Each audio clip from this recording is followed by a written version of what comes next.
I still have the spreadsheet where I tracked every dollar I gave her, $147,356 over 18 months. What I don't have anymore is her phone number, email, or any way to ask why I wasn't worth even a goodbye. There's a particular kind of loneliness that exists in the gap between professional success and personal emptiness. In that space, somewhere between my corner office with the downtown view and my pristine condo where nothing was ever out of place, I was perfectly poised to mistake financial generosity for meaningful connection, to confuse being needed with being loved. Before we get into the part that still hurts to tell, let us know where you're watching from and hit subscribe so you don't miss more deep, raw stories like this. I met Elise on a rain-soaked Tuesday in March at the upscale coffee shop where I took client meetings when the office felt too formal. She wasn't my barista or my waitress or any of the other meet-cute scenarios people later assumed. She was simply the woman at the next table, sketching costume designs in a tattered notebook, completely absorbed in her work while her coffee went cold beside her. What drew my attention wasn't her obvious beauty, though she possessed that too, with her auburn hair twisted into a messy bun and intense focus creasing her brow. It was the quality of her sketches. Even from my sidelong view, I could recognize exceptional talent. Intricate Victorian collars transitioning into futuristic elements, structured bodices with impossible details. The kind of vision that belongs on runways or theater stages, not in a worn sketchbook in a coffee shop. I didn't introduce myself that day, didn't manufacture some flimsy excuse to start a conversation. Simply noted her presence, appreciated her talent from a distance, and continued my meeting. Professional, contained, appropriate. The way I conducted all aspects of my life as a 38-year-old investment manager with a reputation for meticulous attention to detail and unemotional decision-making. Fate, or whatever random collision of circumstances we label with that term, intervened 3 days later when I returned to the same coffee shop. There she was again, same table, different sketches, same intense concentration. This time no client meeting demanded my attention. No professional obligation constrained my curiosity. So when she dropped her pencil and it rolled to a stop against my shoe, the universe provided the introduction I hadn't sought but somehow welcomed. Our first actual conversation wasn't remarkable. Standard pleasantries, my comment about admiring her work, her surprised appreciation, followed by self-deprecation about pursuing a useless degree in costume design, my genuine interest in her creative process, her hesitant elaboration about theatrical influences and historical research methods. Normal, casual, forgettable, except for one detail that lodged itself in my memory with perfect clarity. The moment she mentioned her student loan debt, a throwaway comment about why she sketched in coffee shops instead of paying for proper studio space. The reflexive grimace that accompanied her mention of the crushing weight of educational investment in a field with limited financial return. That detail should have been a warning, a preview of the financial dynamic that would come to define our relationship. But in that moment, it registered only as a relatable struggle, a humanizing element, a potential point of connection between her creative world and my financial one. We exchanged numbers at the end of that conversation, a casual suggestion about getting coffee sometime. No pressure, no expectations, no indication that this exchange would ultimately cost me nearly $150,000 and irreparably damage my trust in human connection. Our early interactions followed a conventional pattern. Coffee meetings turned into lunch dates. Conversations about her designs evolved into discussions about her broader aspirations. My professional reserve gradually softened into genuine interest, not just in her creative vision, but in her as a person. Her passion for historical accuracy in costume creation. Her frustration with the commercial compromises required in theatrical production. Her dream of creating her own design studio that would elevate costume work from craft to high art. The first request came so naturally that it barely registered as a turning point. A prestigious costume workshop in Chicago, limited enrollment, career-changing opportunity. Application submitted, acceptance received, but the tuition, $3,200, presented an insurmountable obstacle given her existing debt and part-time income from alterations work. The amount was insignificant to me, a minor investment, the equivalent of a weekend getaway I might take without a second thought. Her hesitation seemed genuine, her reluctance to accept financial help clearly uncomfortable. My offer was casual, uncomplicated, a simple solution to a problem I could easily solve. Looking back, I can identify this moment as the critical juncture, the point where our relationship's foundation shifted from mutual interest to financial dependency. But in real time, it felt like nothing more significant than treating a friend to dinner, a normalcy that masked the fundamental power imbalance being established. Her gratitude seemed proportionate and appropriate, enthusiastic without being excessive, appreciative without being obsequious. She insisted on documentation, a handwritten agreement to repay the amount when her career stabilized. The formality felt unnecessary to me but meaningful to her sense of independence. I accepted the folded paper without reading it, tucked it into my wallet, and promptly forgot about it. The workshop itself generated tangible results, new technical skills, professional connections, a small commission to design costumes for an experimental theater production. Progress that validated my investment and established a dangerous pattern. Her talent plus my financial support equals demonstrable success. The second request came 2 months later. A fabric supplier was liquidating rare vintage textiles, once-in-a-lifetime opportunity to acquire materials that would distinguish her designs in an increasingly competitive field. The amount $5,400 represented a significant increase but still remained within the realm of reasonable support from someone with my resources to a talented artist with limited means. Again, the request came wrapped in hesitation. Again, my assistance was framed as a loan rather than a gift.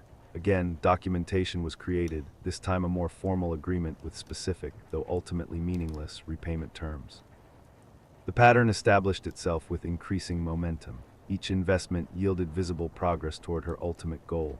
Each success created justification for the next, larger financial commitment. Each expression of gratitude reinforced my role as the enabler of dreams otherwise unattainable. Each formal loan agreement maintained the illusion that these were temporary financial arrangements rather than what they actually were.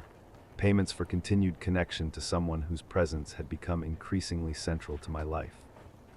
Because that's what happened alongside the financial entanglement, a personal involvement that filled the emptiness I'd barely acknowledged before meeting her. Evenings spent discussing her creative process instead of reviewing investment portfolios. Weekends exploring vintage clothing stores instead of attending networking events. A purposeful shift from my sterile professional existence to something colorful, unpredictable, alive. My colleagues noticed the change. Subtle comments about my lightened mood. Pointed observations about leaving the office at normal hours instead of working until midnight. Raised eyebrows when I declined weekend work obligations in favor of attending theatrical productions where Elise had contributed costume elements. My oldest friend Marcus was less subtle. During our monthly dinner 6 months into my relationship with Elise, he voiced the concern others had merely implied. She's never paid for a single meal, has she? The observation landed like an accusation, though his tone remained carefully neutral. Just wondering what exactly you're getting from this arrangement. The question irritated me precisely because it reduced something meaningful to a transactional calculation, the very framework I was trying to escape in my connection with Elise. I defended the relationship with uncharacteristic emotion, explained her exceptional talent, detailed the concrete progress she'd made with my support, insisted that the financial component was temporary, necessary only until her career reached sustainable momentum. Marcus listened with the patience of someone who had known me since college. When I finished, his response was measured but direct. I'm just saying, people who want to succeed find a way without draining someone else's bank account. Just make sure you're not confusing supporting her dreams with buying her attention. I dismissed his concern as cynicism, attributed his warning to his own recent divorce and resulting bitterness, assured him that Elise was different, genuinely talented, legitimately working toward concrete goals, appropriately grateful without being sycophantic. The loans were documented, the progress was real, the connection was authentic. At least that's what I desperately wanted to believe. The reality revealed itself in subtle ways I chose to ignore. The pattern of our interactions increasingly structured around her financial needs. The convenient timing of her warmest affection coinciding with new opportunity requiring funding. The gradual reduction in communication during periods when no financial assistance was immediately required.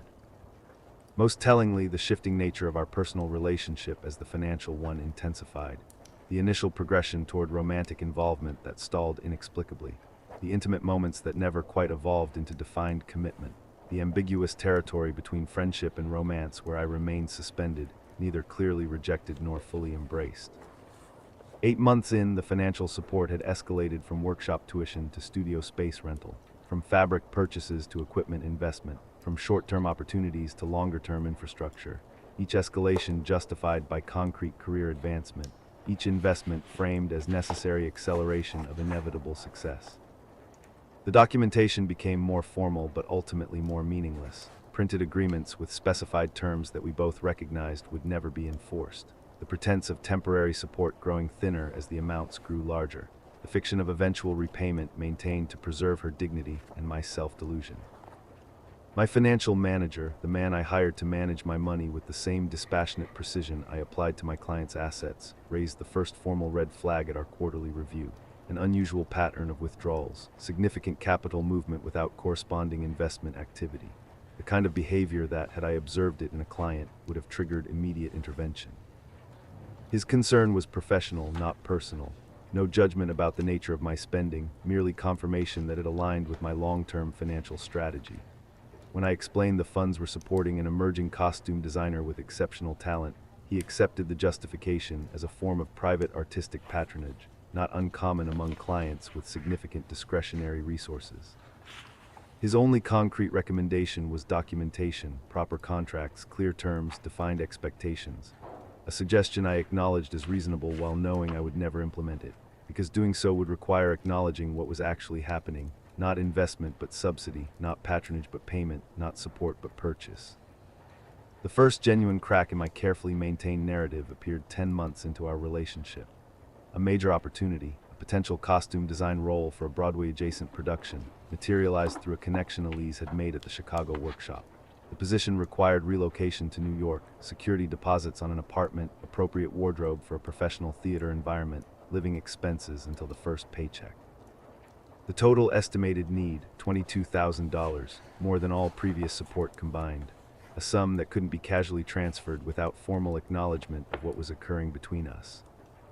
For the first time I hesitated, not because of the amount, which remained objectively manageable within my resources, but because of what it represented. A significant escalation, a geographic separation, a fundamental change in accessibility after becoming accustomed to her regular presence. My hesitation triggered the first glimpse of what lurked beneath Elise's carefully maintained appreciation. A subtle shift in her expression, a momentary hardening of features quickly masked by renewed warmth, a calculated recalibration of approach when my usual immediate agreement didn't materialize. What followed was the most explicit emotional manipulation I'd yet experienced but still failed to recognize. The gradual withdrawal of affection, the cancellation of planned meetings due to sudden illness, the distant engagement when encounters did occur, the clear message that my hesitation had consequences for our connection. Then, just as the pattern became unmistakable, the pendulum swung back, renewed warmth, increased affection, explicit appreciation for everything I'd contributed to her journey.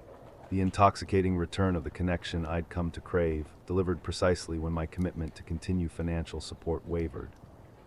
I transferred the money, helped her find an apartment in New York, drove her to the airport, accepted her enthusiastic gratitude and promises of continued close connection despite the distance.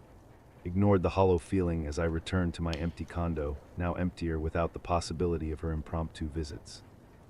The New York period marked the beginning of what should have been an obvious pattern. Communication that dwindled then intensified around financial needs. Video calls that demonstrated tangible progress and justified continued support. Promises of visits that materialized only when additional funding became necessary. 11 months, 12, 15. The Broadway-adjacent opportunity extended into additional projects. The temporary relocation became semi-permanent. The financial support transformed from specific investments to general subsidization of a lifestyle that enabled creative pursuit without mundane concerns about rent or utilities or groceries. The spreadsheet grew, monthly transfers, special opportunity supplements, emergency infusions when unexpected expenses arose, each justified, each documented, each unremarkable in isolation but staggering in aggregation. 18 months after our first meeting, the total reached $147,356, an amount I tracked not out of concern but out of pride, tangible evidence of my contribution to exceptional talent that would otherwise have remained undeveloped. The cost of being part of something authentic in a life otherwise defined by careful calculation and emotional distance. Then came the Tuesday when my monthly transfer returned unprocessed, the phone number that suddenly belonged to someone else, the email that bounced back undeliverable, the social media accounts abruptly set to private then deleted entirely. The complete, immediate severance of all contact without explanation, warning, or acknowledgement. The inciting discovery wasn't that I had been used. It was that I had become so willingly complicit in my own exploitation that its sudden termination felt like abandonment rather than liberation. that I had mistaken financial utility for genuine connection so completely that its abrupt withdrawal left me grieving not just the loss of money, but the loss of purpose it had provided. I stood in my pristine condo, staring at the spreadsheet displaying 18 months of financial transfers, finally forced to confront what I had been purchasing all along and how completely worthless it had proven to be. My financial manager, the man I hired to manage my money with the same dispassionate precision I applied to my clients' assets, raised the first formal red flag at our quarterly review. An unusual pattern of withdrawals, significant capital movement without corresponding investment activity. The kind of behavior that, had I observed it in a client, would have triggered immediate intervention. His concern was professional, not personal. No judgment about the nature of my spending, merely confirmation that it aligned with my long-term financial strategy. When I explained the funds were supporting an emerging costume designer with exceptional talent, he accepted the justification as a form of private artistic patronage, not uncommon among clients with significant discretionary resources. His only concrete recommendation was documentation, proper contracts, clear terms, defined expectations. A suggestion I acknowledged as reasonable while knowing I would never implement it, because doing so would require acknowledging what was actually happening. Not investment but subsidy, not patronage but payment, not support but purchase. The first genuine crack in my carefully maintained narrative appeared 10 months into our relationship. A major opportunity, a potential costume design role for a Broadway-adjacent production, materialized through a connection Elise had made at the Chicago workshop. The position required relocation to New York, security deposits on an apartment, appropriate wardrobe for a professional theater environment, living expenses until the first paycheck. The total estimated need, $22,000, more than all previous support combined, a sum that couldn't be casually transferred without formal acknowledgement of what was occurring between us. For the first time I hesitated, not because of the amount, which remained objectively manageable within my resources, but because of what it represented. A significant escalation, a geographic separation, a fundamental change in accessibility after becoming accustomed to her regular presence. My hesitation triggered the first glimpse of what lurked beneath Elise's carefully maintained appreciation. A subtle shift in her expression, a momentary hardening of features quickly masked by renewed warmth, a calculated recalibration of approach when my usual immediate agreement didn't materialize. What followed was the most explicit emotional manipulation I'd yet experienced but still failed to recognize. The gradual withdrawal of affection, the cancellation of planned meetings due to sudden illness, the distant engagement when encounters did occur, the clear message that my hesitation had consequences for our connection.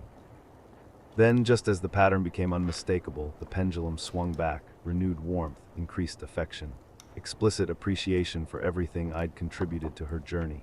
The intoxicating return of the connection I'd come to crave, delivered precisely when my commitment to continue financial support wavered. I transferred the money, helped her find an apartment in New York, drove her to the airport, accepted her enthusiastic gratitude and promises of continued close connection despite the distance. Ignored the hollow feeling as I returned to my empty condo, now emptier without the possibility of her impromptu visits. The New York period marked the beginning of what should have been an obvious pattern. Communication that dwindled then intensified around financial needs.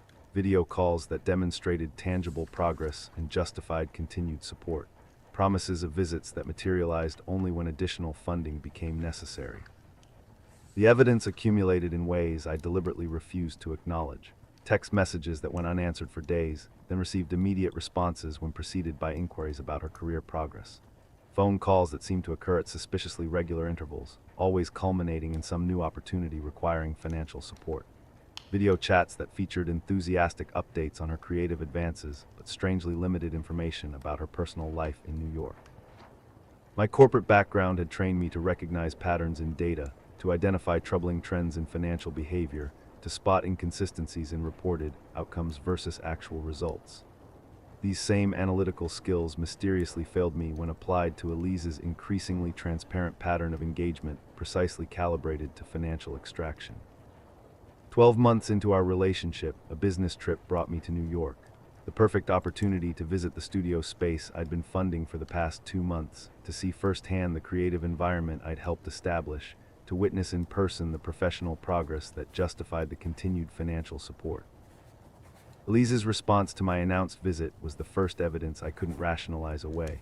Initial enthusiasm followed by escalating logistical complications. schedule conflicts with unmovable professional commitments, studio access issues due to building renovations, a series of perfectly reasonable barriers that collectively formed an unmistakable pattern of avoidance. The business trip proceeded without our meeting.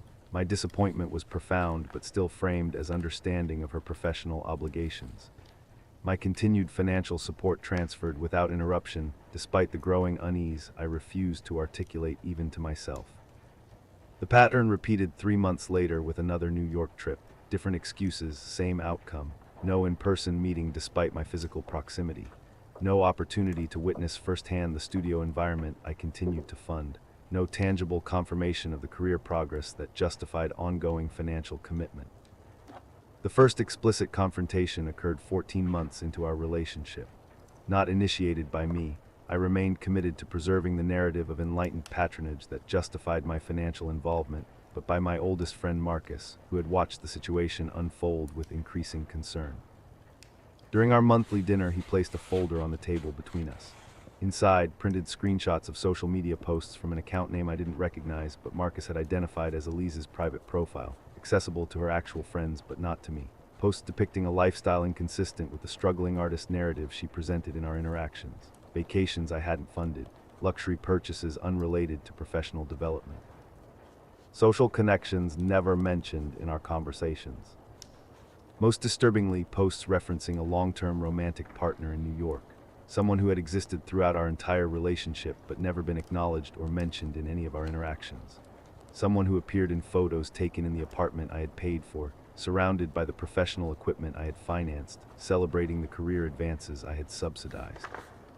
The evidence was unequivocal but still insufficient to completely shatter my carefully constructed justifications. The posts could be misinterpreted. The partner could be recent, not predating our relationship. The luxury items could be gifts from other supporters or professional compensation I wasn't aware of. The vacation could be less extravagant than it appeared in carefully curated social media presentations. Marcus watched these rationalizations form in real time, recognized them before I voiced them, and responded with the directness of genuine friendship. You're being played, not subtly, not skillfully, just effectively because you want to believe. I rejected his assessment, defended Elise despite the mounting evidence, accused him of jealousy, of misunderstanding the nature of artistic patronage, of reducing a meaningful connection to simplistic financial transaction. The confrontation ended with tension unresolved, friendship strained, evidence dismissed but not forgotten. The seed of doubt once planted grew despite my efforts to uproot it. Questions emerged that couldn't be easily dismissed. Inconsistencies multiplied beyond reasonable explanation. The pattern of engagement, intensive around financial transfers, minimal during intervening periods, became impossible to ignore. I began my own investigation. Not dramatic or elaborate, simply the basic due diligence I would have performed before any significant investment in my professional life, but had negligently omitted in my personal entanglement with Elise.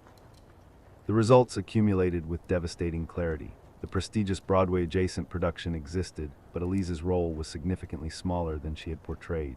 The studio space's cost was substantially lower than the funding she had requested for it. The professional opportunities she described as requiring extensive financial support were either exaggerated or entirely fictional. Most critically, her relationship status was unambiguous. Social media history revealed a 5-year partnership with a photographer in New York, temporarily long distance during her time in my city, but continuous throughout our entire relationship. Her relocation hadn't been for a sudden professional opportunity, but a planned return to an established relationship, temporarily interrupted by her strategic detour into my life and finances.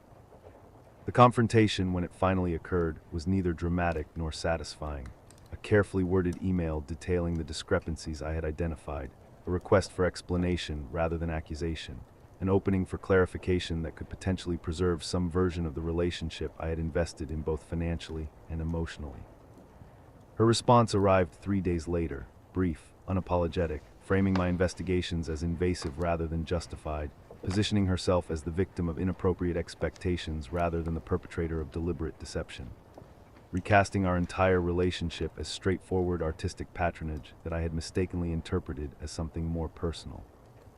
No acknowledgement of the systematic misrepresentation of her circumstances, no explanation for the fictional opportunities that had justified financial requests, no recognition of the emotional manipulation that had accompanied the financial extraction, no apology for the relationship concealed throughout our interactions. Just a clinical statement that she believed our arrangement had reached its natural conclusion, that she was entering a new phase of her career that didn't require the type of support I had provided, and that she appreciated my contributions to her artistic development. The confrontation continued through a series of increasingly direct communications from me and increasingly defensive responses from her. My tone shifted from confused to hurt to angry as the full extent of the manipulation became clearer. Her replies evolved from dismissive to accusatory to threatening as her established pattern of extraction faced unprecedented resistance. The final exchange occurred 16 months into our relationship.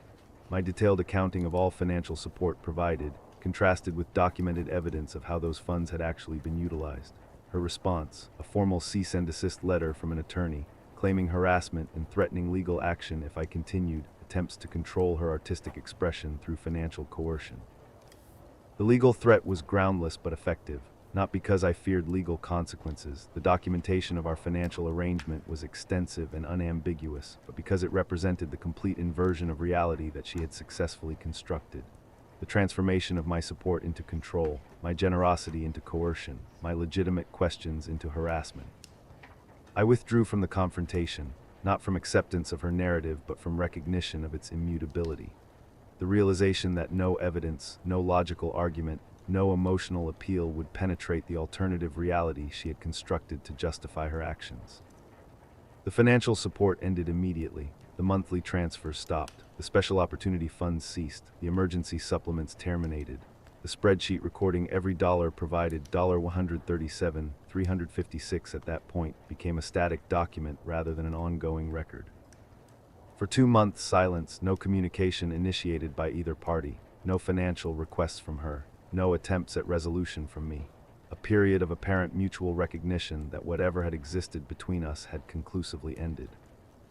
Then unexpectedly a message, warm, conciliatory, acknowledging unspecified misunderstandings without accepting responsibility for creating them, expressing appreciation for my past support without addressing the deceptions that had facilitated it, suggesting the possibility of rebuilding some version of our connection, now clarified by our confrontation and potentially stronger for having weathered it. The manipulation was transparent but still effective, the hint of potential reconciliation, the suggestion that what I had valued in our relationship might be recoverable, the implication that emotional connection could be reestablished even if financial support had ended. I responded cautiously, not with renewed financial commitment but with willingness to discuss what had occurred between us, not with forgotten grievances but with openness to understanding her perspective, not with unconditional trust but with tentative re-engagement. Our communication resumed with careful boundaries, coffee meetings rather than financial transfers, public locations rather than private spaces, defined time limits rather than open-ended emotional availability. For 6 weeks, this new pattern maintained itself, limited but seemingly genuine connection, acknowledgement of past issues without full resolution, cautious rebuilding of trust within clearly established parameters. Then the inevitable, a new opportunity requiring financial support, a prestigious international costume exhibition, invitation to submit work, career-defining potential, impossible without specific equipment upgrades and materials investment. The amount requested, $10,000. The request came packaged in elaborate context, detailed explanation of the exhibition's significance, thorough breakdown of required expenses, formal documentation of the invitation, multiple assurances that this represented a legitimate professional opportunity rather than a return to previous patterns. I declined politely but firmly, wished her success with the opportunity, expressed confidence in her ability to secure alternative funding, maintained the boundary established after our confrontation. Her response was immediate and final. The warmth vanished instantly. The reconciliation attempt terminated without transition. The careful rebuilding of connection abandoned without hesitation. The message clear: if financial support wasn't available, neither was any other aspect of relationship. 2 days later, my phone number was blocked, email address removed from her contacts, social media connections severed, all communication channels immediately and permanently closed. The evidence and confrontation phase had reached its inevitable conclusion. The pattern had completed itself with perfect consistency. The relationship, revealed as transactional at its core, had ended when the transaction ceased. I was left holding a spreadsheet documenting $147,356 in financial support over 18 months, with nothing else to show for the investment except the painful education it had provided in the difference between being valued and being valuable. The first month after Elise vanished from my life passed in a fog of disbelief. Not the shocked disbelief of unexpected betrayal, but the deeper, more painful recognition that I had actively participated in my own deception, had ignored obvious evidence, had dismissed explicit warnings, had constructed elaborate justifications for behavior that, viewed objectively, could only be interpreted as calculated exploitation. This wasn't the clean wound of sudden betrayal, but the festering injury of prolonged self-delusion finally exposed to light. Not, how could she do this, but how could I allow this? Not the pain of trust misplaced, but the deeper humiliation of willful blindness finally confronted. The emotional fallout manifested first as isolation, not imposed from outside but self-selected, the inability to face friends who had warned me, the reluctance to admit professional vulnerability to colleagues who had observed the relationship from a distance, the shame of acknowledging that someone with my financial acumen, analytical training, and supposed emotional intelligence had fallen for manipulation so transparent it bordered on contempt for its target's intelligence. Marcus, to his credit, never explicitly said, "I told you so," never highlighted the warnings I had dismissed or emphasized the evidence I had rejected, simply created space for the uncomfortable reality to exist between us without judgment or recrimination. His restraint itself became a form of kindness, the recognition that my self-flagellation required no external amplification. The professional impact was subtler but equally significant, not direct consequences. My work performance remained objectively excellent, but subjective shifts in self-perception. The unsettling recognition that my analytical skills had utterly failed in personal application. The disturbing awareness that emotional manipulation could bypass my considerable intellectual defenses. The uncomfortable questioning of where else these blind spots might exist, what other decisions might be compromised by psychological vulnerabilities I had never acknowledged or addressed. Sleep became elusive, not dramatic insomnia but persistent disturbance, dreams filled with confrontations that never occurred in reality, conversations where I finally said what should have been said months earlier, arguments where I presented the evidence I had accumulated but never fully deployed. Imagined scenarios where Elise acknowledged her deception, offered explanations that made sense of the senseless exploitation, provided closure that reality had decisively denied. The financial loss itself, substantial by ordinary standards but objectively manageable within my resources, took on disproportionate psychological weight, not because the amount threatened my stability, but because it represented such a comprehensive failure of judgment. The spreadsheet became both evidence and indictment, each line item a reminder of a missed warning sign, each transfer a marker of manipulation recognized too late. Most disturbing was the emotional ambivalence that persisted despite conclusive evidence of deception. The continued impulse to rationalize Elise's behavior, the persistent need to believe some element of authentic connection had existed alongside the manipulation, the irrational hope that something genuine had been present despite overwhelming evidence to the contrary. This emotional confusion extended beyond Elise herself to my understanding of our entire interaction. Had I been a victim or a willing participant? Had I been manipulated, or had I purchased a fantasy I desperately wanted to believe? Had I been exploited for financial gain, or had I implicitly agreed to a transactional relationship without acknowledging its terms? The fallout contaminated memory itself, every shared moment retroactively questioned, every seemingly authentic interaction re-examined for hidden agenda, every expressed appreciation re-evaluated as potential manipulation. Even moments that had felt unambiguously genuine, her excitement after the Chicago workshop, her visible emotion when describing a creative breakthrough, her apparent vulnerability when sharing past struggles, became suspect potential performances in a long-term extraction strategy. This contamination of memory proved perhaps the most painful aspect of the emotional aftermath. Not just the loss of the relationship as I had understood it, but the loss of trust in my own experience of it. Not just the absence of Elise from my present life, but the poisoning of her presence in my past.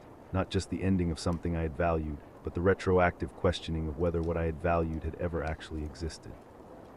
The fallout manifested physically as well as emotionally. Weight loss without conscious effort, physical tension that accumulated in shoulders and neck, a persistent mild headache that resisted medication. the body expressing what the mind struggled to process: violation, betrayal, grief, shame, all manifesting as physical symptoms without clear pathology.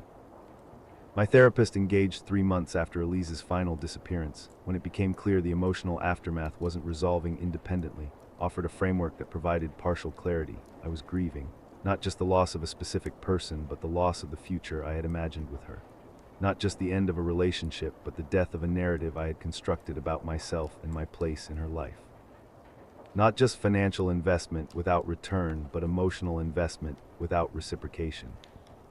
This framing helped normalize the seemingly disproportionate emotional response, made sense of the disorientation, anger, bargaining, and depression that characterized different phases of the aftermath, provided context for the complex emotions that persisted despite intellectual understanding of what had occurred.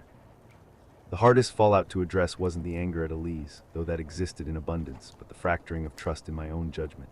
The insidious whisper that if I had been so comprehensively wrong about something so fundamental, what else might I be wrong about? What other relationships might be based on misperception rather than reality? What other people in my life might be present for transactional benefit rather than genuine connection? This contamination spread beyond romantic potential to friendship, professional relationships, even family connections. A hypervigilance about others' motivations, a suspicious examination of expressions of affection or appreciation, a reflexive search for hidden agenda in ordinary interaction, a lens of distrust applied indiscriminately across relationships of all types. Paradoxically, the most painful recognition was not that Elise had been exceptionally skilled at manipulation, but that her technique had been almost insultingly transparent. The pattern of engagement intensifying around financial need, the affection calibrated precisely to extraction opportunity, the absence between transactions so obvious it should have registered immediately as strategic rather than circumstantial. This recognition brought not just the pain of betrayal, but the deeper humiliation of having been an easy target, not the victim of exceptional deception, but the willing participant in obvious manipulation, not someone who had been skillfully tricked, but someone who had actively collaborated in their own exploitation. The financial manager who had initially raised concerns about the unusual pattern of withdrawals became an unexpected source of perspective during this period. His approach was practical rather than emotional, focused on mitigation rather than recrimination, a straightforward assessment of recovery options, a dispassionate evaluation of legal recourse possibilities, a professional analysis that treated the situation as a flawed investment rather than a personal failure. His matter-of-fact approach provided relief from the emotional intensity that characterized my own perspective. The problem reframed as financial misjudgment rather than comprehensive personal failing. The solution presented as practical steps toward recovery rather than existential questioning of self-worth and judgment. The legal options proved limited but clarifying. The loan documentation Elise had insisted upon, initially framed as protecting her dignity but ultimately serving her legal protection, created sufficient ambiguity about the nature of our financial arrangement to make civil recovery difficult and expensive. The amounts involved, while significant, didn't justify the legal costs of pursuing them, particularly given the uncertain outcome and Elise's likely limited recoverable assets. This practical assessment provided unexpected emotional release. The decision not to pursue legal action wasn't surrender but strategic disengagement. Not forgiveness of the debt, but recognition that its pursuit would consume more resources, financial, emotional, temporal, than could be reasonably justified by potential recovery. Not acceptance of exploitation, but redirection of energy toward healing rather than retribution. The most persistent emotional fallout emerged in my approach to subsequent relationships. Not dramatic avoidance of connection, but subtle contamination of trust. A reflexive search for manipulation patterns in ordinary interaction. A hyper-awareness of financial disparities in potential relationships, a defensive posture that interpreted genuine appreciation as potential calculation. Dating became an exercise in hypervigilance, every expression of interest examined for hidden agenda, every compliment analyzed for manipulative intent, every disclosure evaluated for strategic rather than authentic motivation, a defensive framework that prevented the very connection it was designed to protect. 6 months after Elise's disappearance, I attempted my first significant dating relationship. Sarah, an environmental attorney I met through a professional networking event, represented everything Elise wasn't: financially independent, professionally established, transparently direct about expectations and intentions, unambiguous about relationship parameters. The contrast should have been reassuring. Instead, it triggered persistent comparison and suspicion. every expression of affection measured against Elise's calibrated performance, every genuine attribute questioned for potential concealment of less admirable traits, every straightforward interaction examined for manipulation, so subtle it appeared as authenticity. Sarah's patience with this hypervigilance lasted 3 months before she ended the relationship with direct compassion. You're looking for problems that don't exist because you're still processing problems that did. I hope you find peace with what happened, but I can't be the landscape where you fight those battles. Her assessment was painfully accurate. I wasn't engaging with her as an individual, but as a potential repeat of a pattern I was determined to avoid. Wasn't seeing her authentic self, but scanning constantly for signs of deception that might reveal a hidden agenda. Wasn't building connection, but constructing defenses against exploitation that wasn't occurring. The relationship's end brought clarity without comfort. Recognition that the emotional fallout from Elise's deception hadn't been processed but merely redirected. Not resolved through insight but transferred to new contexts where it continued to contaminate potentially healthy connections. This recognition prompted deeper engagement with therapy, not just processing what had happened with Elise, but examining the vulnerabilities that had made me susceptible to her specific manipulation. Not just understanding the pattern of deception, but recognizing what needs in me had made that pattern effective. Not just analyzing her techniques, but acknowledging what emotional deficits they had exploited. The most uncomfortable insight emerged gradually. Elise's manipulation had been effective precisely because it targeted genuine emotional needs I had never acknowledged. The loneliness I had refused to name, the emptiness professional success had failed to fill, the desire for meaning beyond financial achievement, the need for connection that materialism couldn't satisfy. These vulnerabilities weren't weaknesses but unaddressed aspects of normal human experience. Not flaws to be eliminated but needs to be recognized and met through healthier channels.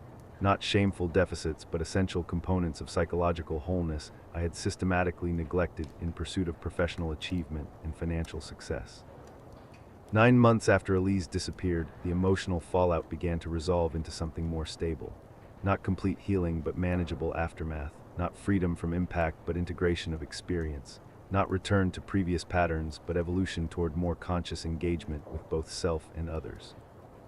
The spreadsheet documenting $147,356 in financial transfers remained on my computer. Not deleted but no longer obsessively reviewed. Not forgotten but gradually transformed from evidence of humiliating exploitation to expensive education in emotional intelligence.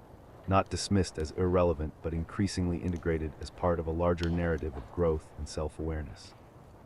The emotional fallout from Elise's deception and disappearance hadn't ended, might never completely resolve, but had evolved from acute crisis to chronic awareness. Not defining my entire emotional landscape but occupying a specific bounded territory within it. Not contaminating all interaction but informing more conscious engagement with self and others. Not preventing connection but enabling more authentic relationship based on recognized need rather than denied vulnerability. The most significant shift wasn't external but internal. The gradual recognition that the needs Elise had exploited weren't weaknesses to be eliminated but essential aspects of humanity to be acknowledged and addressed. That loneliness wasn't failure but motivation toward genuine connection. That desire for meaning beyond financial success wasn't naive but necessary for psychological wholeness. That vulnerability, properly understood, wasn't pathology but prerequisite for authentic relationship.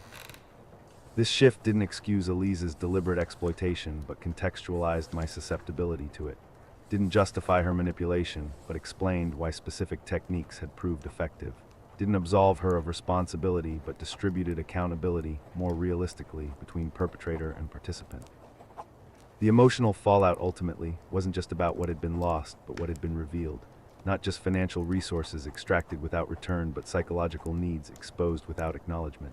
Not just trust violated in one specific relationship but vulnerability recognized across human experience. Not just a painful ending but a necessary beginning of more conscious engagement with both self and others. I had paid for her dreams, yes, but the higher cost and ultimately more valuable return was recognition of my own. 18 months after Elise vanished from my life, I found myself at a charity auction for arts education. Not because I had maintained interest in the arts, that enthusiasm had largely died with the relationship that fostered it, but because my firm sponsored a table and expected executive attendance. A professional obligation, nothing more. The event was held at an upscale hotel ballroom, the kind of venue where wealthy patrons of the arts could feel appropriately virtuous about their tax-deductible contributions. crystal chandeliers, white-gloved servers, silent auction tables lined with donated luxury items and exclusive experiences. Standard fundraising theater for the privileged class I had long been part of without question or discomfort. I was engaged in meaningless small talk with the wife of a potential client when I saw it, a costume design on display at one of the auction tables.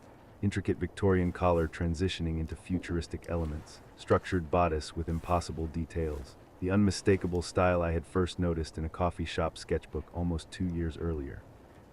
The recognition hit with physical force, a visceral reaction that interrupted mid-sentence, drawing confused concern from my conversation partner. I excused myself abruptly and moved toward the display, drawn by horrified certainty despite desperate hope for mistaken identity. The auction placard confirmed what I already knew: original costume designed by Elise Harlow, rising star of contemporary theater design. Minimum bid $2,000, current bid $2,750, a fraction of what I had invested in the career that had produced it, a bitter token of the dreams I had funded without recognition or return.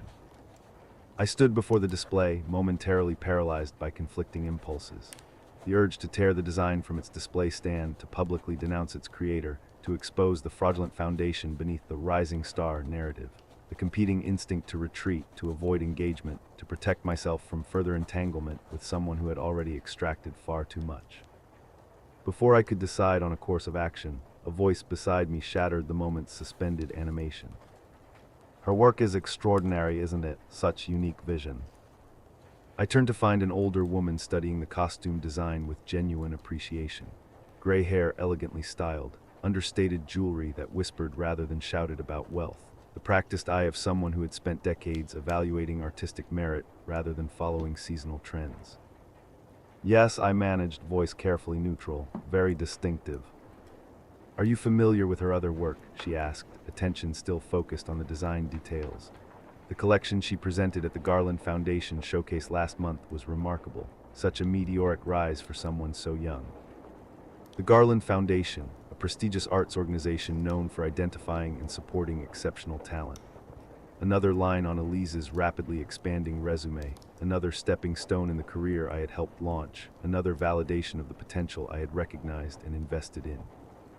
"I've followed her career with some interest," I replied, understatement so extreme it bordered on fiction. "She seems to have found considerable success recently." The woman nodded approvingly. The foundation's support came at a critical juncture. She was remarkably forthright in her application about nearly abandoning her career due to financial constraints before receiving their grant. Such a tragedy that would have been all that talent nearly lost. The statement hit like a physical blow, the complete erasure of my contribution. The narrative rewritten to position an institutional grant as the critical intervention rather than 18 months of personal financial support. The construction of a creation myth that eliminated the very foundation upon which her success had been built. "When was the grant awarded?" I asked, maintaining conversational tone despite internal turmoil. "Just last year, December, I believe. The foundation moved quite quickly once they recognized her potential. Unusual for such an established institution, but her talent justified the exceptional response." December, the exact month Elise had blocked my number, deleted my email address, and severed all communication after I declined to provide the additional $10,000 she had requested. The seamless transition from private patron to institutional support. The strategic replacement of one funding source with another. The perfect timing that suggested not coincidence but calculation. "She's here tonight, you know," the woman continued, oblivious to the impact of her casual revelation. "One of the featured artists, quite the honor for someone at her career stage. Here in this room, the person who had extracted nearly $150,000 through systematic manipulation, who had maintained a committed relationship throughout our entire interaction without acknowledgement, who had rewritten her success narrative to erase my contribution entirely, who had blocked and vanished once financial utility ended. Present, celebrated, elevated to featured status in a community that remained completely unaware of the methods behind her meteoric rise." The turning point arrived with unexpected clarity, not as rage or desire for confrontation, but as something calmer, colder, more definitive. The absolute certainty that whatever had existed between us, the manipulation disguised as connection, the extraction framed as support, the calculated performance presented as authentic interaction, was definitively, irrevocably finished. Not just the relationship itself, which had ended with her disappearance, but my emotional entanglement with it. the persistent questions about what had been real versus performance, the lingering hope that some element of genuine connection had existed alongside the manipulation, the continued investment of mental and emotional energy in a post-mortem analysis of something that had never actually lived. I excused myself from the conversation with the older woman and moved toward the bar, not seeking alcohol but strategic positioning near the room's entrance, providing clear sightlines across the ballroom without obvious observation, a vantage point from which to locate Elise without immediate detection, an opportunity to decide on engagement versus retreat from a position of control rather than surprise. I spotted her within minutes, surrounded by admirers near the stage where artists would later be acknowledged, animated, engaged, radiant with the energy of someone receiving the validation they had long sought, professionally transformed from the coffee shop sketcher I had first encountered, designer clothing, polished presentation, confident posture, the external manifestation of the potential I had recognized and financially enabled. Beside her stood a man I recognized from social media investigations during our relationship's unraveling, the photographer partner who had existed throughout our interaction without acknowledgement. His hand rested casually on her lower back, the unconscious gesture of established intimacy, his attentive posture communicating clear support for her moment of professional recognition. The sight should have triggered anger, resentment, desire for confrontation or exposure. Instead, it catalyzed something unexpected: release, the absolute certainty that nothing requiring resolution remained between us. No explanation would satisfy, no confrontation would heal, no recognition of my contribution would retroactively justify the investment made. No apology, even if sincerely offered rather than strategically deployed, would address the fundamental imbalance in how we had valued the interaction. In that moment of clarity, I recognized the true cost of my involvement with Elise had never been the $147,356 documented in my spreadsheet. That amount, while substantial, represented only the quantifiable financial investment. The greater cost had been the emotional energy consumed by the relationship during its existence and its aftermath, the persistent analysis of what had happened and why. The continued investment in understanding something fundamentally incomprehensible, because based on different perceptions of reality. The turning point manifested as decision rather than action, not confrontation but complete disengagement, not pursuit of acknowledgement but acceptance of erasure, not attempt at resolution but recognition that no meaningful resolution was possible between individuals operating from such fundamentally different frameworks of relationship and responsibility. I left the event without speaking to Elise, without bidding on her design, without engaging with the narrative of artistic discovery and institutional support that had replaced my role in her professional development, without attempting to correct the creation myth she had constructed to explain her success. The drive home passed in unusual clarity, not the emotional fog that had characterized so much of the aftermath, but crystalline certainty about concrete next steps, not abstract processing but practical action, not continued rumination but decisive closure. First practical step: financial closure. The spreadsheet tracking $147,356 in transfers deleted from my computer, not from denial of what had occurred, but from recognition that continued documentation served no constructive purpose. The loan agreements filed away in deep storage rather than maintained as active reference. The financial chapter conclusively closed without expectation of resolution or recovery. Second practical step: narrative acceptance. The acknowledgement that Elise's erasure of my contribution to her career development would stand unchallenged, that her creation myth of nearly abandoning her dreams before institutional intervention would become the accepted narrative of her professional journey, that my role in identifying and enabling her talent would remain unrecognized in her public story. That this erasure, while objectively inaccurate, was ultimately inconsequential to my life and well-being. Third practical step: emotional redirection. The conscious decision to invest no additional energy in processing, understanding, or resolving what had happened, to accept the experience as concluded rather than ongoing, to redirect attention from post-mortem analysis of a defunct relationship to active engagement with present reality and future possibility, to release not just Elise but the narrative construct I had built around our interaction. These decisions, made with unusual clarity during the drive home, manifested in immediate action upon arrival at my condo. The physical purging of remaining artifacts from the relationship, the few photos we had taken together deleted from my phone, the costume sketches she had given me as appreciation for early financial support removed from my office wall, the handwritten notes expressing gratitude for specific investments shredded and discarded. 1 month after the charity auction encounter, the last time I would ever see Elise in person, I met with my financial manager for our regular quarterly review. The meeting proceeded with standard efficiency until he noted with approval the normalization of my spending pattern over the previous 3 months. The absence of the unusual withdrawals that had characterized the 18 months of my entanglement with Elise. The return to predictable financial behavior aligned with long-term investment strategy. His observation, meant as professional commendation, struck me as unintentionally profound. The normalization he identified wasn't just financial but psychological, not just spending patterns but emotional investment, not just resource allocation but attention direction. The return to sustainable management of both financial and psychological capital after a period of demonstrably unsustainable expenditure. Yes, I replied with simple acknowledgement. That particular investment has concluded. The statement, understated but definitive, marked the final manifestation of the turning point that had begun at the charity auction. The conclusive shift from ongoing process to completed experience, from active aftermath to integrated history, from defining narrative to contextual chapter in a much longer story. I had paid for her dreams, then she had blocked me and vanished. These facts remained unchanged, but my relationship to them, the emotional meaning assigned, the psychological space occupied, the ongoing impact permitted, had transformed completely. The snap wasn't dramatic but definitive, not emotional explosion but quiet conclusion, not dramatic confrontation but peaceful release. The turning from what had happened to what might still occur, from exploitation survived to possibility embraced, from past entrapment to future potential, from her story to my own. 2 years after my last financial transfer to Elise, the objective consequences of our relationship had largely stabilized.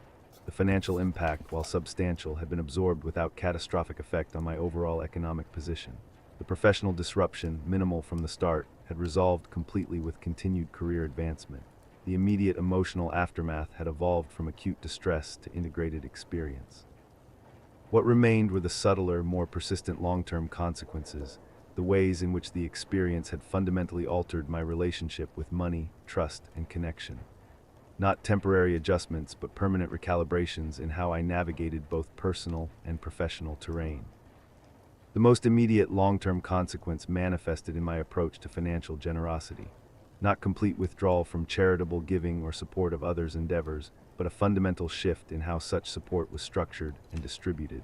The impulsive responsiveness that had characterized my involvement with Elise replaced by strategic planning and institutional frameworks.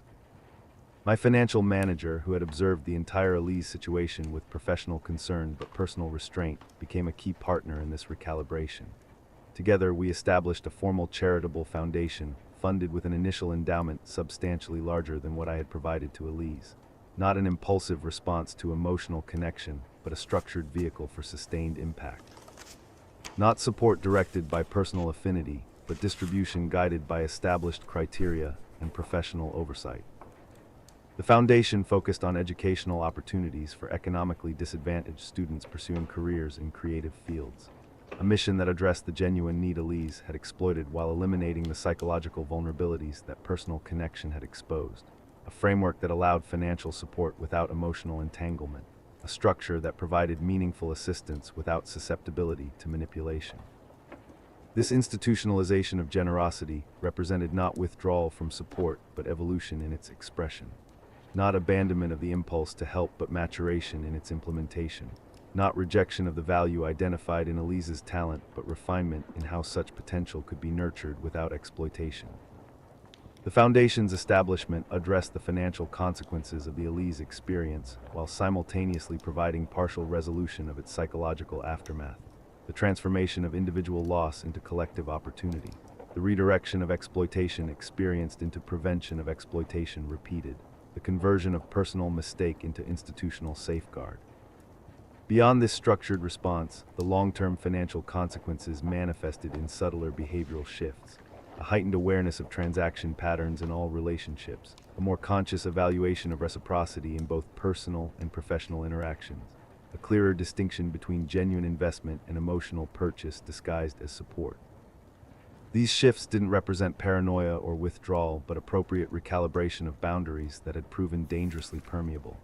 Not overreaction to singular experience, but integration of legitimate insight into continued financial engagement. Not fearful retreat, but wiser advance. The professional consequences extended beyond the immediate workplace environment to my broader approach to career and achievement. The experience with Elise had exposed an uncomfortable reality, that professional success had failed to address fundamental human needs for connection and meaning, that financial achievement had created material security without psychological fulfillment, that corporate advancement had generated status without satisfaction. This recognition prompted not dramatic career change but subtle reorientation, not abandonment of professional identity but expansion beyond its limitations, not rejection of corporate achievement but acknowledgement of its insufficient scope in addressing human wholeness. The practical manifestation of this shift appeared in small but significant adjustments: reduced working hours from 70 weekly to a more sustainable 55, increased engagement with non-financial aspects of client relationships, expanded mentorship of junior colleagues beyond technical skill development to include work-life integration, deliberate cultivation of interests and connections unrelated to professional advancement or financial achievement. These adjustments represented not rejection of career, but recontextualization of its place within overall life experience, not diminishment of professional identity, but right-sizing of its psychological prominence, not retreat from achievement, but redefinition of what achievement encompassed beyond financial metrics and corporate advancement. The most profound long-term consequences, however, manifested in my approach to personal relationships. Not dramatic withdrawal from connection, but fundamental recalibration of how relationships were formed, maintained, and evaluated. Not fear of engagement, but more conscious participation in its development. Not isolation, but more deliberate connection. Dating resumed approximately 6 months after the charity auction encounter that had marked the definitive turning point in my recovery from Elise. Not impulsive immersion in new relationship, but measured re-engagement with romantic possibility. Not emotional reaction to past exploitation, but intentional exploration of future connection. The relationship patterns that emerged differed significantly from what had existed before Elise. Greater emphasis on reciprocity from initial interaction rather than delayed expectation. More direct communication about expectations and boundaries rather than unstated assumptions. Clearer attention to consistency between expressed intention and demonstrated behavior rather than rationalization of discrepancies. These shifts didn't represent paranoia or distrust, but appropriate response to demonstrated vulnerability. Not overreaction to isolated experience, but integration of legitimate learning into continued relationship formation. Not fear-based withdrawal, but wisdom-based engagement. Sarah, the environmental attorney whose patience with my post-Elise hypervigilance had lasted 3 months before she appropriately ended our relationship, provided unexpected perspective during a chance encounter 2 years after our brief involvement. Her assessment was both compassionate and clarifying. You were looking for manipulation that wasn't there because you were still processing manipulation that was. I hope you've found a better balance since then. Her insight highlighted perhaps the most significant long-term consequence of the Elise experience. The recognition that hypervigilance against potential exploitation could itself become a form of self-sabotage. That defensive postures adopted to prevent repetition of past harm could prevent formation of future connection. That protection against specific vulnerability could evolve into generalized isolation if not appropriately calibrated. This recognition prompted not abandonment of appropriate caution, but refinement of its application. Not rejection of hard-earned insight, but more precise deployment of its wisdom. Not return to pre-Elise naivety, but evolution toward post-Elise discernment that protected without isolating.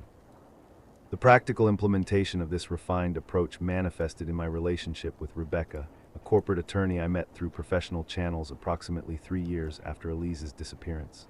Not immediate immersion, but gradual engagement. Not uncritical trust, but earned confidence. Not assumption of authenticity, but appreciation of demonstrated consistency. Our relationship developed with a conscious transparency that would have seemed unnecessarily formal in my pre-Elise existence, but now represented appropriate foundation for sustainable connection. Clear communication about expectations, direct discussion of boundaries, explicit acknowledgement of vulnerabilities without exploitation of their exposure. This transparency extended to financial aspects of the relationship as well. Not rigid formality, but conscious attention to balance and reciprocity. Not transactional accounting, but mutual investment appropriate to respective resources. Not financial segregation, but thoughtful integration that maintained individual autonomy within shared experience. The long-term professional consequences intersected with personal evolution in unexpected ways. The recalibration of work-life balance created space for relationship development that hadn't existed during my most intensive career focus. The expansion of identity beyond professional achievement allowed connection based on shared humanity rather than complementary utility. The redefinition of success beyond financial metrics enabled appreciation of relationship quality independent of material exchange. These intersecting evolutions didn't represent radical transformation but meaningful adjustment. Not rejection of Priali's identity, but refinement of its expression and expansion of its scope. Not abandonment of achieved success, but reassessment of its significance within broader life experience. Not devaluation of professional accomplishment, but recognition of its insufficient scope in addressing fundamental human needs for meaning and connection. Perhaps the most unexpected long-term consequence manifested in my relationship with art and creative expression. The initial point of connection with Elise that had evolved into sustained exploitation. Not rejection of aesthetic appreciation, but redefinition of its place within personal identity. Not abandonment of engagement with creative fields, but reassessment of appropriate involvement and support. This recalibration didn't represent retreat from art's engagement, but evolution in its expression. The foundation established to support disadvantaged students in creative fields provided structured engagement with artistic development without vulnerability to personal manipulation. Attendance at performances and exhibitions continued without emotional investment in specific creators' careers or success. Appreciation of creative expression remained without confusion between aesthetic value and personal connection. The professional skills that had made me successful in financial management found unexpected application in this evolved relationship with creative fields. Analytical assessment of institutional effectiveness in arts organizations, strategic planning for sustainable artistic development, evaluation of program impact independent of emotional response to specific creative output. These applications represented not colonization of aesthetic experience by financial methodology, but appropriate integration of complementary perspectives.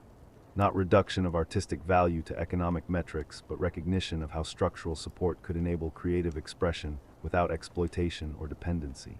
Not financialization of creative fields, but sustainability, planning for their continued development. 4 years after Elise blocked me and vanished, the long-term consequences of our relationship had stabilized into permanent adjustments rather than ongoing adaptations. Not continued recovery, but completed integration.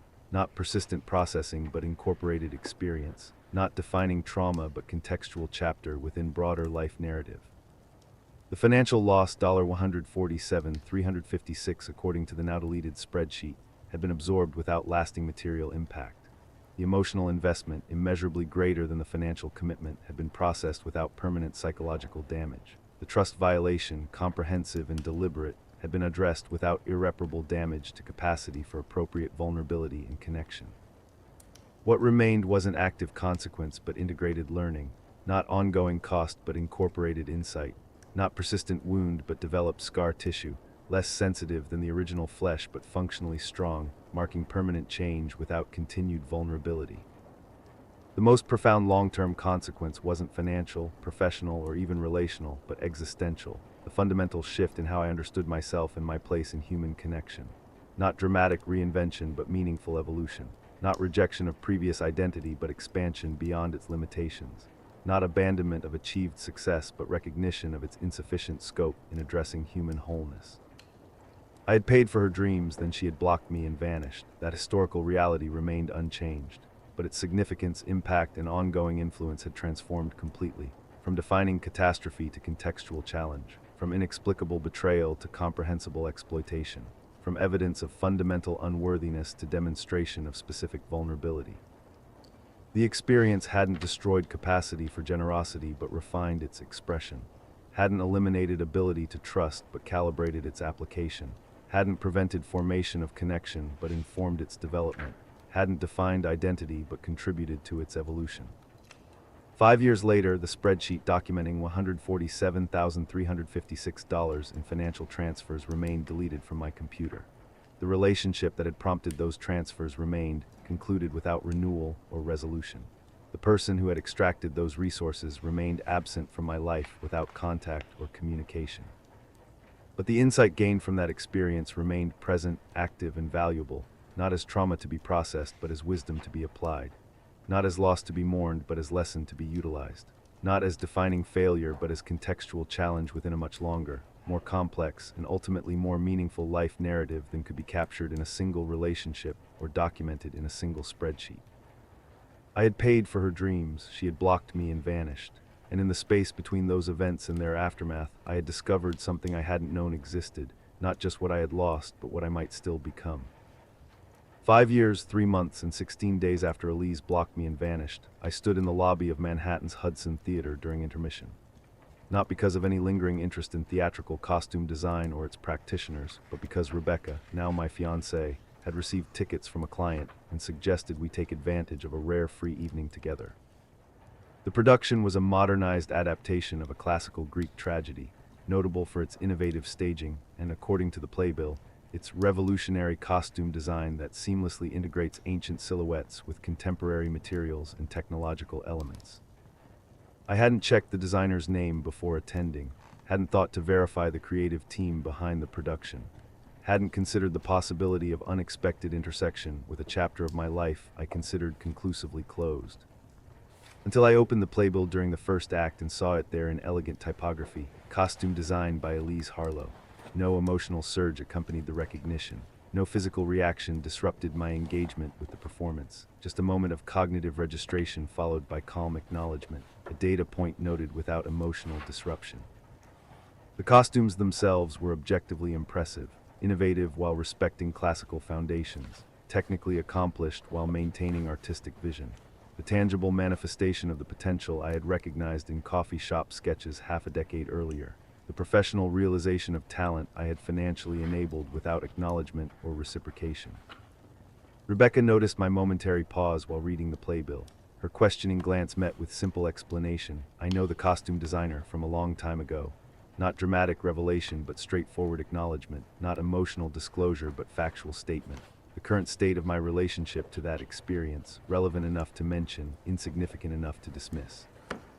Her response reflected our established communication pattern, someone worth connecting with after the show, direct inquiry without assumption, open question without prescribed answer, genuine interest without emotional demand.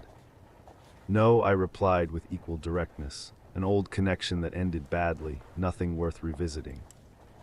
Her nod of acknowledgement without further inquiry demonstrated why our relationship functioned where previous ones had failed, respect for boundaries without suspicion of motivation. Acceptance of limitation without demand for justification, recognition of history without insistence on detailed disclosure. This brief exchange revealed the current state more accurately than elaborate explanation could have achieved.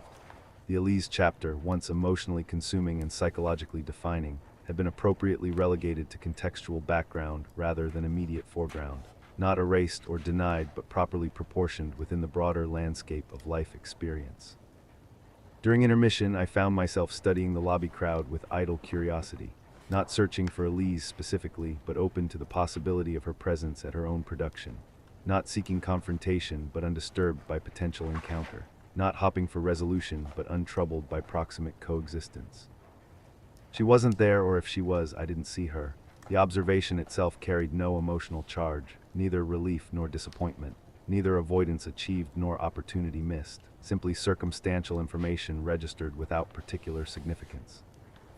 That absence of emotional response represented the most accurate measure of the current state, not dramatic healing but natural evolution, not intentional forgiveness but organic resolution through temporal distance and perspective development, not deliberate closure but natural conclusion through life's continued unfolding. The financial aspect of the experience had resolved into appropriate proportion. The $147,356 documented in that deleted spreadsheet, once a source of humiliation and evidence of exploitation, now recontextualized as education expense rather than extractive loss, a significant but not catastrophic investment in personal development and psychological insight. An expensive but ultimately valuable lesson in emotional vulnerability and relationship discernment.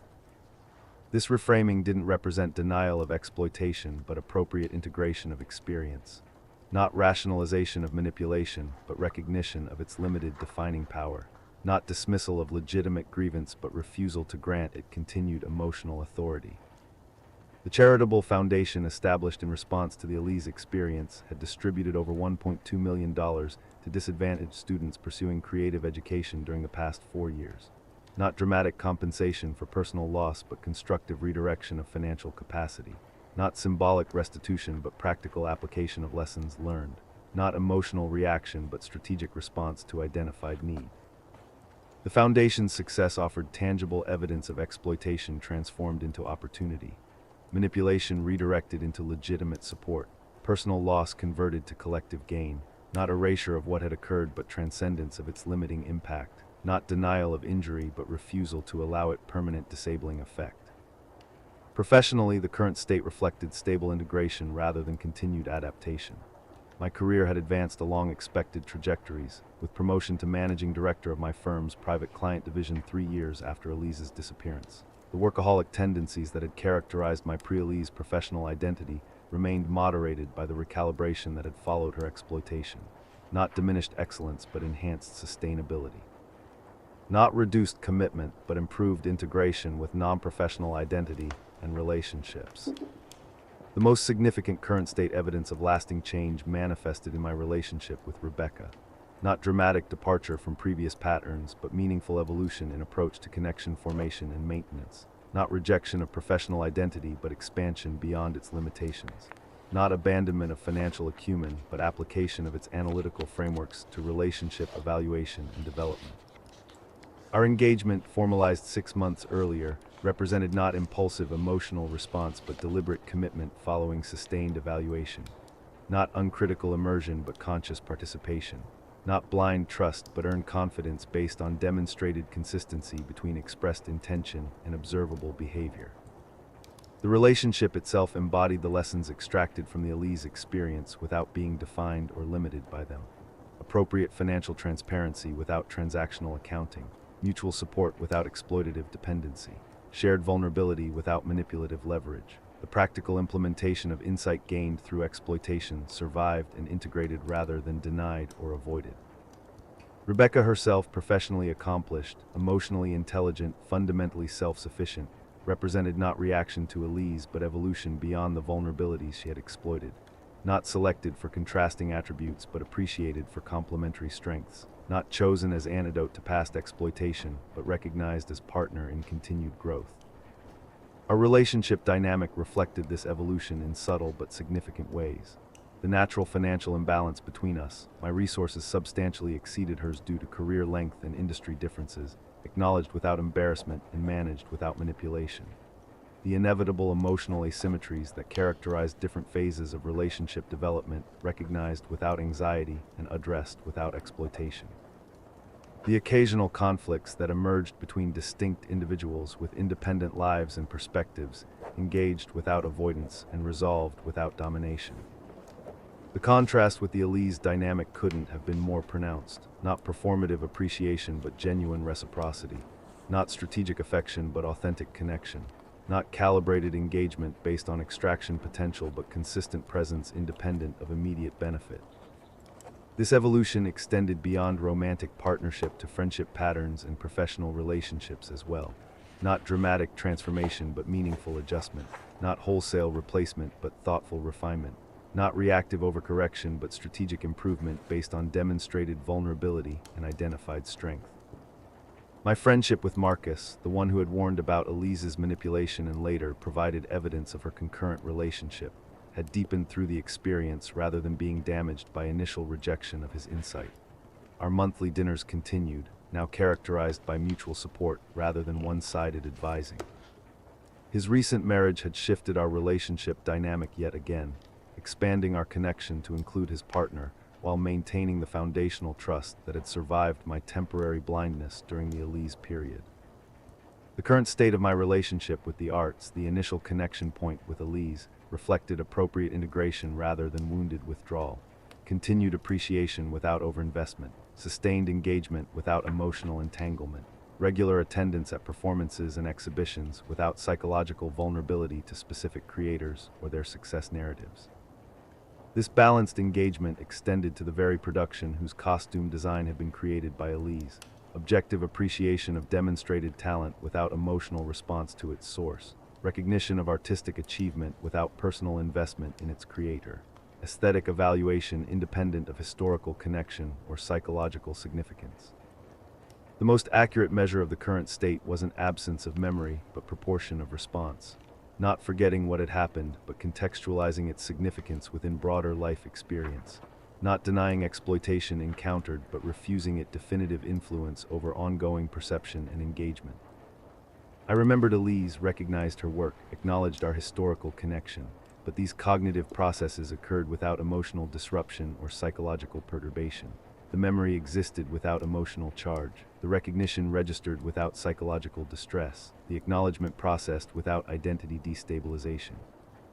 This wasn't forgiveness in the conventional sense. The exploitation had been too deliberate, too sustained, too calculated for that kind of resolution.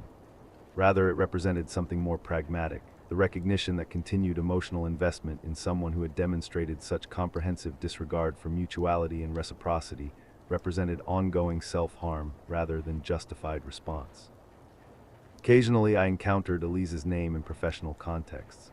A costume design award nomination mentioned in an industry publication, a profile in a theatrical magazine discussing her unique artistic journey, a social media post from a mutual connection referencing collaboration on a new production.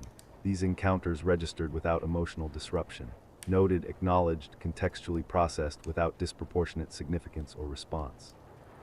I never discovered what Elise might have told others about our relationship, whether my role had been completely erased from her success narrative or repurposed as generic early support without specific identification. Never learned whether she had applied similar techniques to others after me or had found institutional funding sufficient for her needs without individual extraction. Never determined whether the exploitation had been conscious strategy or unconscious pattern, deliberate calculation or habitual behavior. More importantly, I no longer needed these questions answered, no longer required explanation or justification to achieve resolution, no longer depended on her acknowledgement or recognition to validate my experience or contribution. 5 years, 3 months, and 16 days after Elise blocked me and vanished, the current state could be most accurately characterized as genuine indifference. Not performed detachment masking continued engagement, but authentic disinterest reflecting completed integration. Not strategic posturing demonstrating emotional superiority, but natural evolution beyond sustained preoccupation.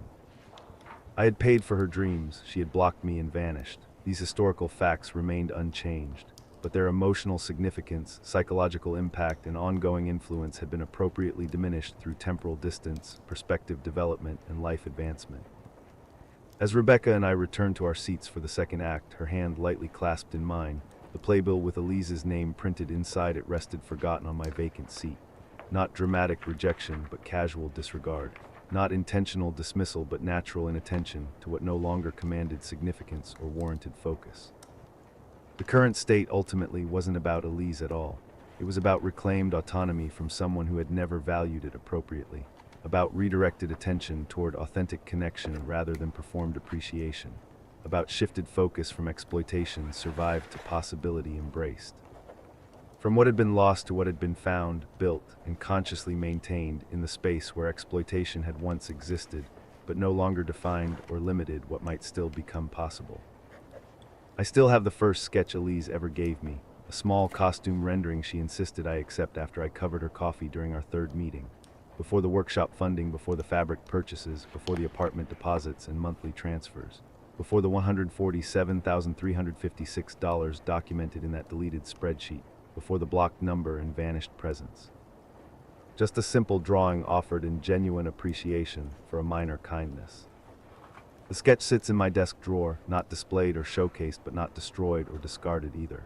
Neither venerated nor vilified, simply preserved as artifact from a chapter concluded but not erased. A tangible reminder of what began with authentic appreciation before evolving into calculated extraction. What started as connection before transforming into transaction. What initiated as relationship before devolving into utility exchange. Sometimes I take it out and study it, not with lingering emotional investment, but with detached analytical curiosity. The technical skill evident even in this casual rendering, the artistic vision clearly expressed through minimal lines, the genuine talent that attracted my attention and justified my initial support before manipulation transformed appreciation into exploitation. The sketch provides perspective impossible to maintain during active engagement, but essential for meaningful integration. Evidence that the beginning held authentic elements even if the evolution revealed calculated intent. Reminder that exploitation succeeded precisely because it built upon legitimate foundation rather than manufacturing entirely fictional connection. Confirmation that initial recognition of genuine talent wasn't delusional even if subsequent investment became excessive and inappropriately structured.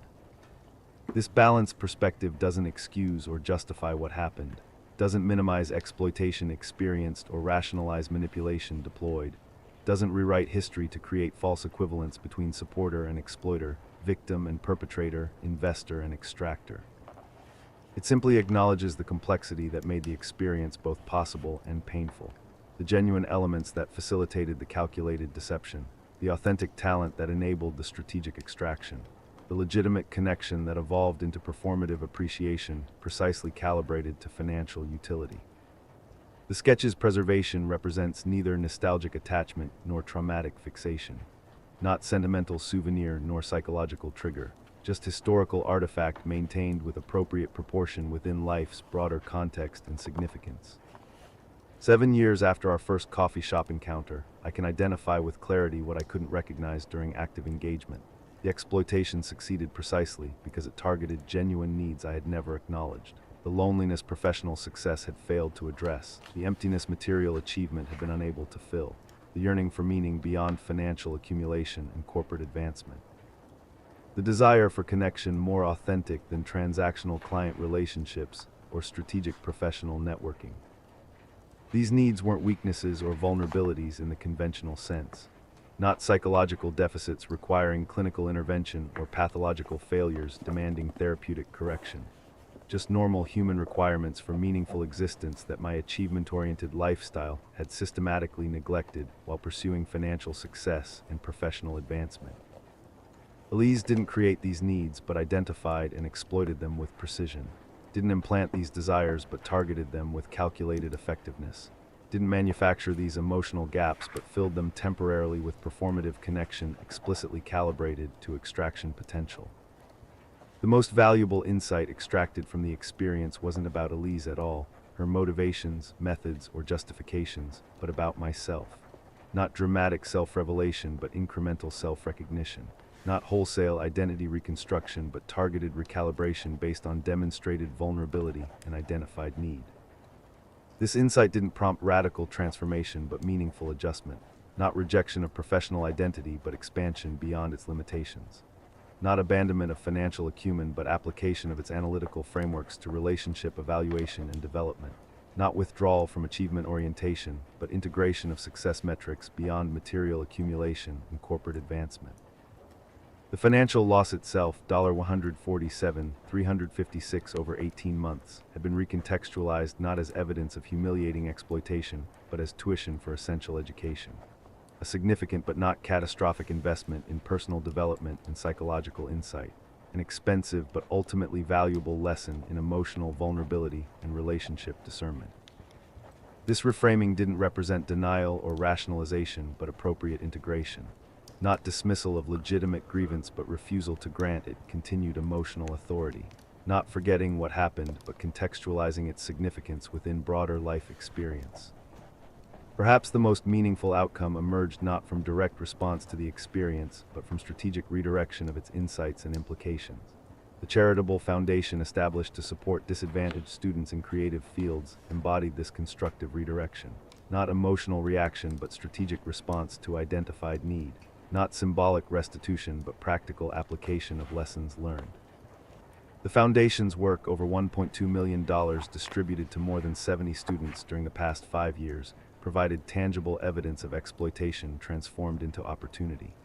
Manipulation redirected into legitimate support. Personal loss converted to collective gain. This redirection extended beyond institutional response to personal evolution as well.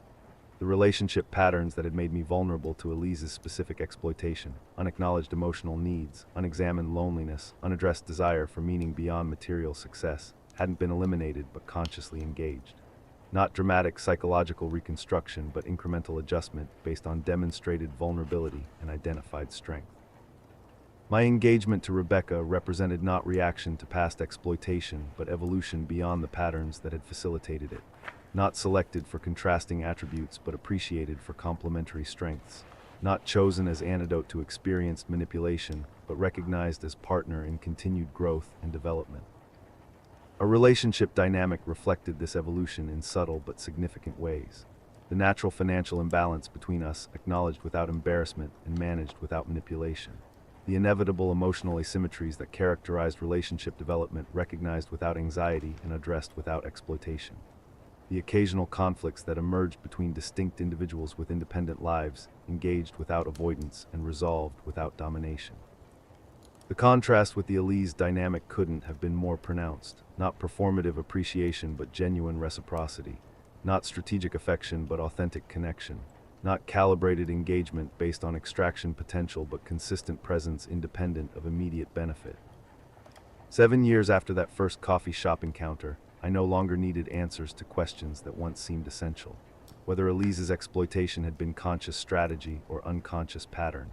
Whether her manipulation had been deliberately calculated or habitually deployed. Whether my contribution had been completely erased from her narrative or merely minimized within it. These questions, once consuming in their perceived significance, had been appropriately relegated to contextual curiosity rather than essential inquiry. Not through deliberate dismissal but natural evolution. Not through intentional forgetting but organic recontextualization, as life continued to unfold beyond the experience that had temporarily seemed definitionally significant. If there's wisdom to be extracted from what happened, it's not the simplistic warning to avoid financial generosity or never support others' dreams. It's the more nuanced recognition that genuine support requires appropriate structure and sustainable boundaries. That authentic generosity acknowledges limitations rather than assuming unlimited capacity. That meaningful investment considers return not just in financial terms, but in relationship reciprocity and mutual growth.